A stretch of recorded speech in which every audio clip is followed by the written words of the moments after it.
এক বুড়ো 70, 75 বা 80 বছর হবে বয়সী বুড়ো আইসিয়া বলতেছে, হুজুর আমি এখন তবলিগের সময় লাগাই, ভালো ধার্মিক, টুপি পাগড়ি সব আছে, জুব্বা জাব্বা, চেহারা খুব সুন্দর, বড় লোক তো, বুড়ো হলে পোশাকের ভাব আছে, তো সব কিছু বলতেছে। ছেলেরা এস্টাবলিশড, মেয়েরা এস্টাবলিশড, আমি এস্টাবলিশড, কের কাছে কে ঠিকানা, ছেলেদের 3-4টে করে গার্মেন্টস এক একজনের, আমার নিজের নামে 4টে গার্মেন্টস, সব কোটি কোটি টাকার কারবার।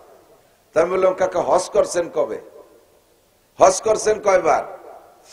তো বলতেছে, বাবা এই হজ এই খালি জাতি বাড়ি নেই, আর সবই করছে। কেন হজে যান নাই? যখন যাব শক্তি ছিল সে সময় হজ বুঝি না, সে সময় তো দুনিয়াদার ছিলাম, কিভাবে দুনিয়ায় বড় হব। যখন বুঝছি তখন ছেলে মেয়েরা যাইতে দেয় না। কেন যাইতে দেয় না? কয় বহুবার বলছি যে বাপ আমি একটু হজ করে আসি। ছেলেরা এসে, আব্বা আপনি আমাদের মোটে একটা আব্বা, আপনি কোন জায়গায় যে হজে যে মরিয়ে গেলে আমরা আব্বা পাবো কোন জায়গায়? ওকে মোটে একটা আব্বা, আর সবাই অনেক আব্বা, ওকে একটা আব্বা, এই জন্য জাতি দেয় না। এই মরার ভয়তে আমার হজে জাতি দেয় না। আমি বললাম, চাচা মরবেন না কোনোদিন? তা তো আমিও বুঝি মরে যাবো, ওরা তো আমার এই মরতে মক্কায় যে মূর্তি দেবে না, আমার বাড়ি মারবে, মক্কায় যে মূর্তি দেবে না, এই জন্য হজে যাইতে পারি না। পরের বছর আবার মাহফিলি গেছি, যাই আমি মৌলানার দাওয়াতে গেছি, তারে জিজ্ঞেস করলাম, এই সেই চাচাকে হজে গেছে? কয় যে 3-4 মাস আগে মারা গেছে, হজে যাইনি, আখেরি ফ্লাইটে চলে গেছে। কিভাবে মরলো? কয় লন্ডন যে মারা গেছে। এমন রোগ বাংলাদেশের কোন ডাক্তার চিকিৎসা হয় না, ছেলেরা পয়সা আছে, মোটা টাকার মালিক, সব গোছগাছ করে নিয়ে লন্ডন নেছে চিকিৎসার জন্য। এয়ারপোর্ট থেকে নামে অ্যাম্বুলেন্সে করে হাসপাতালের দিকে রওনা দিয়েছে, আর ওই হাসপাতাল অ্যাম্বুলেন্সের মধ্যে মারা গেছে, হাসপাতাল পর্যন্ত যাইতে পারে নাই। ঠেকাবি বাপরে, কোন জায়গা মারছিস? মক্কায় মরার দাম ছিল, মদিনায় মরার দাম ছিল, ইহুদিদের দেশে লন্ডন নিয়ে মারছিস, বাপরে মরার ভয়তে হজে যাইতে দিস নাই। মরণ যেখানে আছে সেখানে যেতেই হবে।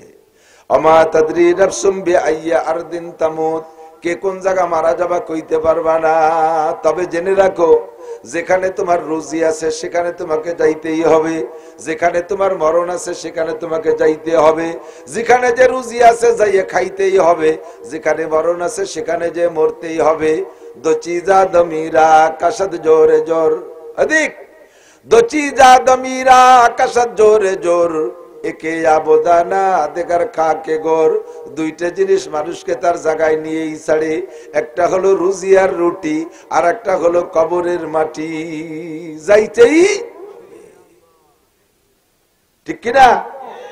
5টা জিনিসের ভিতরে একটা বৃষ্টি কবে হবে আর হবে না এটা আল্লাহই ভালো জানে। আজকে যদি বৃষ্টি হইতো, অনেকে হুজুরে বলতো, হুজুর আপনি বৃষ্টির দিন ওয়াজ দিলেন কে? বেটা আজকে বৃষ্টির দিন, কিন্তু পুষ মাস, বৃষ্টি হবে আষাঢ় শ্রাবণ ভাদ্র আশ্বিন মাসে, এখন পুষ মাসে দিলাম, তাহলে থেকে আমরা বাপ বেটা মিলে ঠেয়াতে পারবো? এ দেয় কে? না দেয় কে? পরিবেশ ভালো করে দিয়েছে কে? যতবার আল্লাহ বলবেন 4000 করে নেকি পাবেন। বলেন আলহামদুলিল্লাহ। আল্লাহ তাআলার শুকর আদায় করব, বলি আলহামদুলিল্লাহ। আলহামদুলিল্লাহ। একেবারে বেডঙ্গা জায়গা, রাস্তাঘাট সচরাচর ব্যানবন সুন্দর গাড়ি আসতে পারে না, এরপরও আপনারা কষ্ট ক্লেশ করে যথেষ্ট মানুষ আসছেন। আমি দোয়া করি আল্লাহ তাআলা সকলকে সহি বুঝ দান করে, বলেন আমিন। আমাদের হিদায়াতের জন্য সব মানুষ দেওয়ার জন্য এক নজর দাঁড়ালো, ভালোই লোক আছে, দাঁড়ায় দেওয়া লাগে নাকি? মন সাথে না, তাই দেখলো আকশোটে আসছে তো।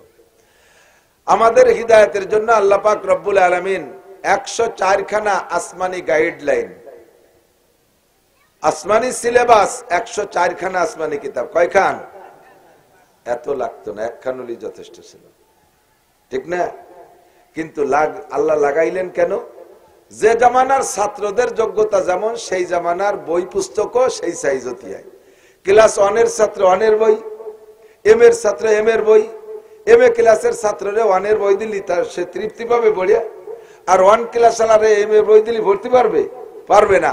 আদম আলাইহিস সালাম থেকে নিয়ে শুরুতে গেছে ক্লাস 1 এর ছাত্র, তাদের জন্য সহজ বই। নূহ আলাইহিস সালাম থেকে আরেকটু শিয়ানা হয়েছে ছাত্ররা, তাদের জন্য আরেকটু কঠিন বই। ইব্রাহিম আলাইহিস সালাম আসার সময় আইসা ছাত্রর সাইজ হয়েছে নমরুদ, আন্তর্জাতিক খ্যাতি সম্পন্ন দামড়া, বিশ্ব আবাল, এরে ওই আগের বইতে তৃপ্তি দেওয়া যাবে না। কিতাবও দেশে সেই রকম, নবীও দেশে সেই রকম নবী, জাতির পিতা ইব্রাহিম আলাইহিস সালাম। কতক্ষণ? ইব্রাহিম আলাইহিস সালাম কি জাতীয়, একটু কন না, কি ইব্রাহিম আলাইহিস সালাম জাতির পিতা। মুহূর্তের মধ্যে বাংলাদেশে জাতির পিতা পাল্টে গেছে। বিশ্ব রোডে সব জায়গায় কবে তুই আল্লাহ জানে। 5ই আগস্টের পরেই দেয় যে সে গেটে জাতির পিতা ইব্রাহিম আলাইহিস সালাম, ওই পদ্মা সেতু ইব্রাহিম আলাইহিস সালাম, রোড টোলে ইব্রাহিম আলাইহিস সালাম, সব জায়গায় ইব্রাহিম আলাইহিস সালাম। এই নামটাই বাড়ি ফাইন নাম হয়েছে, আর কেউ কোনোদিন নামাতে পারবে না। কতক্ষণ ঠিক না? ভালো নাম হয়েছে। আল্লাহ তো ইব্রাহিম আলাইহিস সালামকে দিয়ে আল্লাহ তাআলা সেই রকম কিতাব দিয়েছে। এরপরে মুসা আলাইহিস সালাম পর্যন্ত আসতে আসতে দামড়া আরো বড় হয়ে গেছে একটা, নাম তার ফেরাউন। যুবকরা তোমরা বাদাম খাবা, তাই ইহা নাইছো কীর্তি নাকি? বাদাম কি বাপের বসে খাইয়ে দাও না? অজের ক্লাসে বসে বাদাম খালি তা কি গোড়ার ডিম শুনবা? এক কিতাবা দিতে বড়িয়ে ভাতি তোমার 14 গোষ্ঠী লাগবে। বহু কষ্ট করে বড়ি টড়ি গুছাইয়ে তাল বড়িয়ে নিয়েছি, প্লেটে দিচ্ছি, চুপ করে খালি খাবা। মনে রাখবা, একদিন যদি আল্লাহ স্টেজে তোমারে বসায়, দুয়ে মুছে খাতি পারবে, স্টেজের ওজন আছে। এ মাইক ধরতে পারলি খালি টাহা আর টাহা। আমি তো চাইয়ে নিতে পারি রে।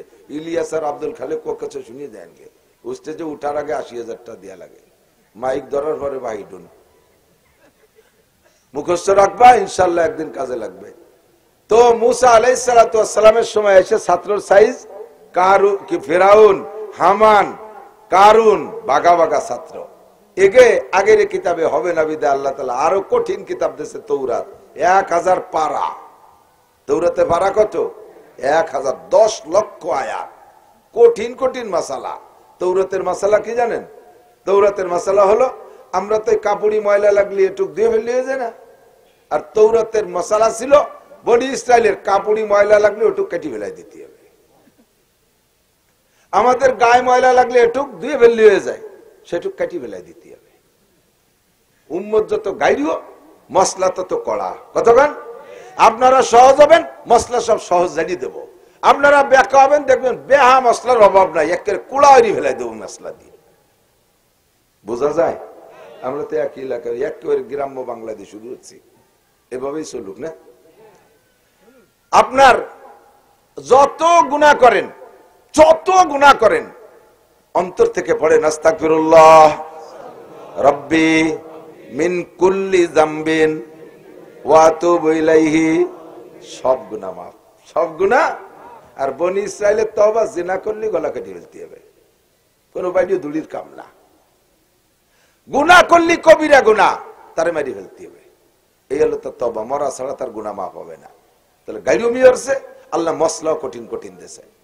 এরপরে আস্তে আস্তে আস্তে আস্তে শেষকালে আইসা নেতানিয়াহু, জো বাইডেনের গোষ্ঠী, নেতানিয়াহু না, নেতানিয়াহু হলো মুসা আলাইহিস সালামের গোষ্ঠী।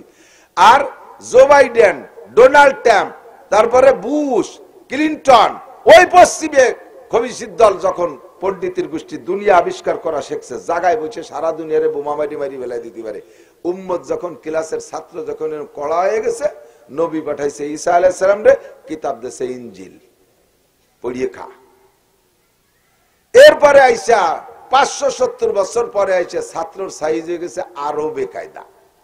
এরা বিশ্ববিজ্ঞানী, সারা দুনিয়া নিয়ন্ত্রণ করতে পারে। সারা পৃথিবীর শ্রেষ্ঠ বদমায়েশ আবু জাহেল, আবু লাহাব, উতবা, সাইবা, ওলীদ ইবনে মুগীরা, এরকম বিশ্ব চ্যাম্পিয়ন মস্তানকে সাইজ করার জন্য আগের কোনো বইতে হবে না।